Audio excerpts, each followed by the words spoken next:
வணக்கம். கடவுள் எப்படி தான் இருப்பார்? கடவுள் இருக்காரா இல்லையா? அவரை காண முடியுமா முடியாதா? கடவுள்ன்றவரை யாராச்சும் பார்த்துருக்காங்களா இல்லையா? அப்படின்ற பல கேள்விகள் உங்களுக்குள்ளே இருக்குது இல்லையா? எல்லாத்துக்குள்ளேயும் அந்த கேள்வி இருக்குது. அது எல்லாத்துக்குமே ஒரு சின்ன விளக்கம் வரும்.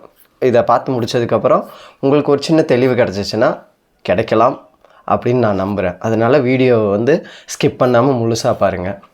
கடவுள் பற்றி ஒவ்வொருத்தருக்கும் ஒவ்வொரு புரிதல் இருக்கும். என்னோட புரிதல்லேருந்து வேணா ஒன்று சொல்கிறேன், உங்களுக்கு புரியுதான்னு பாருங்கள். ஒரு வேடன்னு ஒருத்தர் இருக்கிறான். அவன் வந்து ரொம்ப கஷ்டப்பட்டு விலங்குகள் பறவைகள் பேசுகிற பாஷையை வந்து கற்றுக்கிறான். கற்றுட்டு ஒரு நாள் வேட்டைக்காக காட்டுக்கு போகிறான். அப்போ வந்து ஒரு மரத்து மேலே வந்து ஒரு நாரை வந்து உட்காந்துட்டு, ரொம்ப வயசான நாரை, சாக போகிற தருவாயில் இருக்குது. அது வந்து உட்காந்து மரத்து மேலே உட்காந்து புலம்பிகிட்டு இருக்குது. கடவுளே, எனக்கு அடுத்த பிறவியே வேண்டாம். மீன்களை தேடி தேடி நான் ரொம்ப களைச்சு போயிட்டேன். மழை வெயில வந்து என்னால் தாக்கு பிடிக்கவே மாட்டேங்குது. எதிரிகளிடருந்து என்னால் தப்பிக்கிறதுக்கு வந்து ரொம்ப கடினமாக இருக்குது. எனக்கு முக்தி கொடுத்து என்னை வந்து நீ உன்கிட்ட கூப்பிட்டுக்கோ அப்படின்னு சொல்லி அந்த நாரை வந்து ரொம்ப இதாக வேண்டிகிட்டு இருக்குது கடவுள்கிட்ட. இதை கேட்டதுமே வேடனுக்கு வந்து ரொம்ப சந்தோஷமாயிருது. ஆஹா, இந்த நாரைக்கிட்ட நம்ம பேசினோன்னா கடவுளை பற்றிய ரகசியத்தை வந்து நம்ம தெரிஞ்சுக்கலாம் அப்படின்னு சொல்லிட்டு நைஸாக அந்த நாரைக்கிட்ட போய் பேச்சு கொடுக்க ஆரம்பிக்கிறான். நாரையே, கடவுள்கிட்ட இத்தனை தூரம் வேண்டிய கடவுள் எப்படி இருப்பார், கடவுளை பற்றி உனக்கு தெரியுமா, அவர் எங்கே இருக்கிறாருன்னு தெரியுமா அப்படின்னு சொல்லியும் கேட்குறான். உடனே அந்த நாரை வந்து அதெல்லாம் நீ எதுக்கு கேட்குற அப்படின்னு சொல்லி திரும்பி கேட்குது.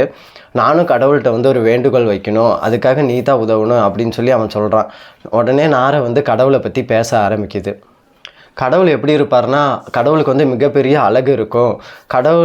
கடவுளால் வந்து கடலில் எத்தனை ஆழத்தில் இருக்க மீனை வேணாலும் பிடிக்க முடியும். கடவுளோட கால்கள் பார்த்திங்கன்னா மிகவும் நீளமாக இருக்கும். போன பிறவியில் வந்து நாரையை கொடுமைப்படுத்தின எல்லாருமே வந்து இந்த பிறவியில் வந்து மீனாக பிறந்து எங்களுக்கு வந்து உணவாகிறாங்க. கடவுள் நினச்சாருன்னா வானத்திலேருந்து மீன் மலையை வந்து பொழிய வைக்க முடியும். அதுக்கப்புறம் கடவுள் வந்து அவர் கோபம் வந்துருச்சுன்னா இந்த கடலை ஃபுல்லாக வத்த வச்சிருவார். கடவுளுக்கு வந்து கலர் கலராக ரெக்கைங்கள்லாம் இருக்கும், ரொம்ப கலர்ஃபுல்லாக வண்ணமயமாக இருக்கும் அப்படின்னு சொல்லி அந்த நாரை இன்னும் சொல்லிகிட்டே போகுது. உடனே இதை கேட்ட அந்த வேடனுக்கு வந்து ரொம்ப கடுப்பாயிருது. இது என்ன, நம்ம கடவுளை பற்றி கேட்டால் இந்த முட்டாள்தனமான நாரை வந்து கடவுள் வந்து நாரை மாதிரி தான் இருப்பார் அப்படின்னு சொல்லுதே அப்படின்னு சொல்லிட்டு ரொம்ப சலிப்பாகி அந்த இடத்துல இருந்து கிளம்பிடுறான். கிளம்பி கொஞ்சம் தூரம் போயிட்டே இருக்கிறான். அடுத்தபடியாக வந்து அங்கே ஒரு வயசான காட்டெருமை வந்து தூங்கிட்டு இருக்குது.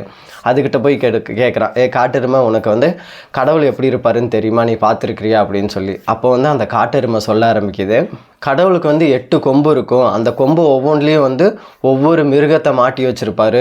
ஆயிரக்கணக்கான புலிகள், யானைகள் எது வந்தாலும் வந்து கடவுள் வந்து மோதி அதை கொன்றுவார்.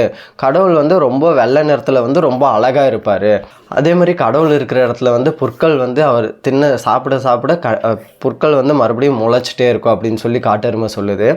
இதை கேட்ட வேடன் வந்து ரொம்ப குழப்பமாயிடுறான்.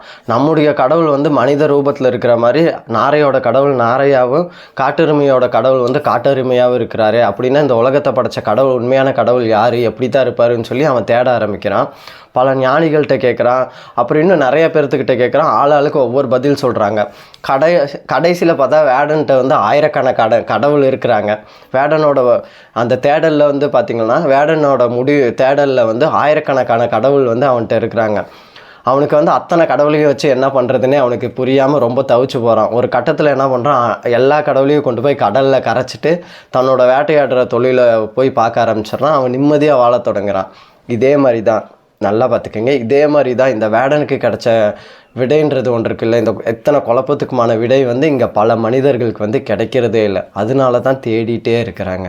நம்ம மனிதர்கள் என்ன பண்ணுறாங்கன்னா, திருப்பதிக்கு போய் கடவுளை தரிசிச்சா கேட்டதெல்லாம் கிடைக்கும் அப்படின்னு சொல்லி நம்புகிறாங்க. அவர் தான் உண்மையான கடவுள், அந்த உருவம் தான் கடவுளின் நிஜ உருவம் அப்படின்னு சொல்லி நம்புகிறாங்க. அதுக்கப்புறம் என்ன ஆகுதுன்னா, அவர் கேட்டது ஏதாச்சும் கிடைக்கலன்னா கடவுள் அங்கே இல்லவே இல்லை, இவர் வந்து கடவுளே இல்லை அப்படின்னு சொல்லி முடிவுக்கு வந்துட்டு அடுத்த கோயிலை தேடி போக ஆரம்பிச்சிடுறாங்க.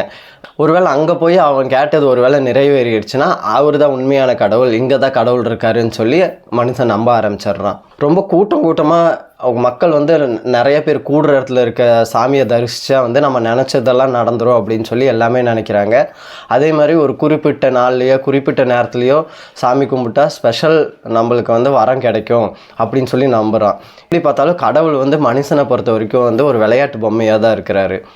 என்னது, கடவுள் விளையாட்டு பொம்மையா அப்படின்றீங்களா? சந்தேகமே இல்லாமல் கடவுள் வந்து மனுஷன் உருவாக்குன ஒரு விளையாட்டு பொம்மை தான். இப்போது பரீட்சையில் பாஸ் பண்ணுறது தொடங்கி நம்மளுக்கு வர பல்வலியை சரி செய்கிற வரைக்குமே வந்து கடவுள் வந்து ஏதோ ஒரு வகையில் வந்து மனிதனுக்கு தேவைப்படுறாரு. அவனால் எளிதில் செய்ய முடியாத ஒன்றை வந்து கடவுள் முடிச்சு தருவார் அப்படின்னு சொல்லி அவன் நம்புகிறான். அப்படி ஒரு கடவுள் இருந்தால் தன்னை விட மேம்பட்டவராக தான் இருப்பார் அப்படின்னு சொல்லி அவன் நினச்சிக்கிறான். அதனால தான் இப்போ மனிதன் உருவாக்கின கடவுள் பார்த்திங்கன்னா 4 கையும் 6 முகமும் கொண்ட மனுஷனாக இருக்கிறாரு. ஒருவேளை ஒரு பன்றிக்கு வந்து கடவுள் தேவைப்பட்டாருன்னா அது நிச்சயம் வந்து ஒரு பிரம்மாண்டமான பன்றியை தான் கடவுளாக வழிபடும். ஏன்னா அதுக்கு வந்து அது ஒரு குறியீடு, நம்ம கும்பிட்றதுக்கு வசதியாக வந்து ஒரு குறியீடு தான் நம்மளுக்கு தேவைப்படுது. இப்போ இந்து மதத்தில் வந்து பாம்பு, காகம், மயில் தொடங்கி ஏகப்பட்ட உருவங்களை வந்து கடவுளாக வணங்குறோம். கடவுளுக்கு உருவம் இல்லை அப்படின்னு சொல்லப்படுற இஸ்லாம் மதத்திலேயே பார்த்திங்கன்னா சில குறியீடுகள் இருக்குது. அதனால் கடவுள் குறிப்பிட உருவமோ குறியீடோ எல்லாமே வந்து மனிதனால் உருவாக்கப்பட்டது தான், மனிதனால் படைக்கப்பட்டது தான். மனிதனை படைச்சது வந்து கடவுள்னு வச்சுக்கிட்டாலும் பூமியில் இருக்க கடவுளை நிச்சயம் மனிதன் தான் படைச்சான்னு சொல்லி நம்ம உறுதியாக சொல்லலாம். அவனுக்கு தெரிஞ்ச வகையில் வந்து கடவுளை வந்து அவங்க படைச்சிக்கிட்டாங்க, உருவாக்கிக்கிட்டாங்க. அப்படின்னா உண்மையாலுமே கடவுள் எப்படி இருப்பார் கேட்போம்ல. இப்போது கிணத்துல வந்து ஒரு மீன் வாழுது, அந்த கிணறு தான் அந்த மீனுக்கான பிரபஞ்சம், உலகம். கிணறை தாண்டி அதை விட பெருசாக ஏதாவது வேறு ஏதாவது இருக்குமான்னு அதுக்கு கண்டிப்பாக தெரியாது. அப்படியே அது கற்பனை பண்ணி பார்த்தாலுமே இப்போ இருக்கிற பெரிய கிணறை விட மிகப்பெரிய கிணறை தான் வந்து மீனால் கற்பனை பண்ண முடியும். அப்படி தான் மனுஷனும் குறிப்பிட்ட ஒரு எல்லைக்குள்ளே மட்டுமே அவனால் சிந்திக்க முடியும். இப்போ பார்த்திங்கன்னா மனிதனோட பார்வைக்கு வந்து இந்த பிரபஞ்சன்றது வந்து மிக பெருசு, ஆரம்பமும் இல்லாமல் முடிவும் இல்லாமல் போய்கிட்டே இருக்கிறதுன்றது தான் அவனோட பார்வை. இத்தனை பெரிய பிரபஞ்சம் எப்படி சாத்தியமாச்சு? எதுவுமே இல்லாத அண்டன்றது வந்து மிகப்பெரிய அதிசயம் தானே. இத்தனை பெரிய பிரபஞ்சத்தை படைச்சவன் வந்து இதை விட பெரியவனாக தானே இருக்க முடியும். கடவுளுக்கு உருவம் இருக்கோ இல்லையோ, நிச்சயம் மனிதன் வடித்து வச்சிருக்கிற கடவுள் வந்து உண்மையான கடவுளாக இருக்க மாட்டார். அந்த வரையறைக்குள்ளே வந்து அவர் சிக்க மாட்டார். அப்போ நீங்கள் கேட்கல, கடவுள் வந்து பிரம்மாண்டமாக இருப்பார்னு எப்படி சொல்கிறீங்க? கடவுள் வந்து அணுக்குள்குள்ளே தான் இருக்காருன்னு 3000 ஆண்டுகளுக்கு முன்பே சொல்லியிருக்காங்களே அப்படின்னு சொல்லி நீங்கள் கேட்கலாம். ஆனால் அணு தான் இந்த பிரபஞ்சத்தோட ஆதாரம். ஆனால் அணுவை உடைச்சு பார்த்தா ஒளிஞ்சிருக்கிறது மின்சாரமும் ஆயுதம் மட்டுமே. கடவுளை வந்து எப்போதுமே ஆய்வுகள் மூலம் கண்டுபிடிக்கவே முடியாது. அப்படி கண்டுபிடிக்க முடிஞ்சாலும் அதுக்கு பேர் கடவுளே இல்லை. இப்போ அணுக்களுக்குள்ளேயோ பார்க்கடல்லையோ இல்லை ஜெருசலேம்லேயோ மெக்காவிலேயோ மதீனாவிலேயோ கடவுளை கண்டுபிடிக்கவே முடியாது. அப்படின்னா நிஜ கடவுளை கண்டுபிடிக்கவே முடியாதா அப்படின்னு சொல்லி கேட்குறீங்களா? இந்த உடலாலேயோ இந்த கண்களாலேயோ கடவுளை பார்க்க முடியுமா அப்படின்னு நினைக்கிறது வந்து ஒரு முட்டாள்தனமானது. கடவுள் இந்த உடலை தாண்டியவர். அதனால் பக்தினாலேயோ தியானத்தினாலேயோ கடவுளை கண்டறிய முடியும் அப்படின்னு நினைக்கிறது வந்து நடக்காத காரியம். கல்லாலும் மண்ணாலும் செய்யப்பட்ட கடவுளை வந்து இந்த பூத உடலால் தேடுறதுன்றது தேடணுன்ற எண்ணத்தை வந்து முதல்ல கைவிடணும். எண்ணங்கள்னால சிந்தனைகள்னால ஞானத்தால் வடிவமைக்கப்பட்ட கடவுளை வந்து நம்மளோட மனதால் தான் தேட வேணும்.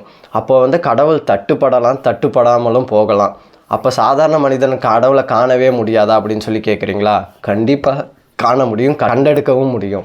எப்படின்னா நம்ம வந்து இல்லாதவர்களுக்கு வந்து உதவி பண்ணுறதும், நம்மளுக்கு நெருக்கமானவர்களுக்கும் நம்மளுக்கு தெரியாதவங்களுக்கும் நம்ம வந்து அன்பு செலுத்துறதுன்றது இருக்குது பார்த்திங்களா.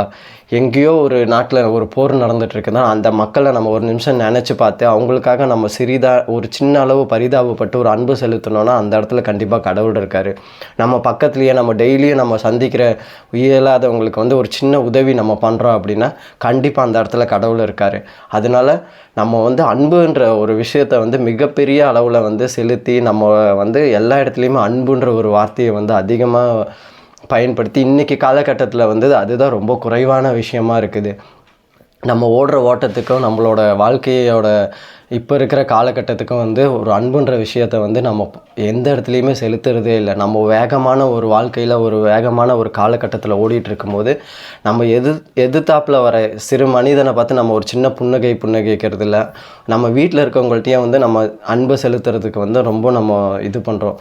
அதனால அன்புன்ற ஒரு வார்த்தை தான் கடவுளாக இருப்பார், கருணைன்ற ஒரு வார்த்தை தான் கடவுளாக இருப்பாருன்னு நான் நினைக்கிறேன். அதனால் நம்மளுக்கு முடிஞ்ச அளவுக்கு இல்லாதவர்களுக்கும் இயலாதவர்களுக்கும் வந்து உதவி பண்ணுறதும், நம்மளை சார்ந்து இருப்பவர்களுக்கும் ரொம்ப கஷ்டப்படுறவங்களுக்கும் அன்பு செலுத்துறதுமே வந்து கடவுளாக இருப்பாருன்னு சொல்லி நான் நம்புகிறேன்.